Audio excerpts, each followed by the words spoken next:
మీరు తినేటప్పుడు మిగిలిన వ్యర్థాలు ఎక్కడ పడితే అక్కడ హాల్లో పాడేవద్దు, ప్లేట్లు కడిగేదిగానే పాడేయాలి. అక్కడ హాల్లో పాడేవద్దు, ప్లేట్లు కడిగేదిగానే పాడేయాలి. దయచేసి ఎవరు దానిలో ఉండవద్దు, దానిలో కూర్చోవద్దు. పాలయ్య వారి కుటుంబ సభ్యులు మేటన దానానికి 1 రూపాయి సమర్పించినారు.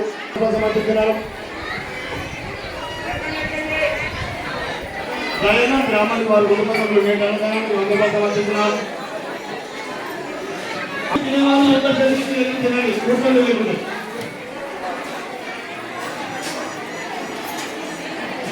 శ్రీనివాస్ సభ్య వారి కుటుంబ సభ్యులు మేటన దానానికి 50 రూపాయలు సమర్పించినారు. వారికి వారి కుటుంబానికి గ్రామాలను మా శిశువు కోరుకుంటున్నాం. అమ్మ తాగే నీళ్ళు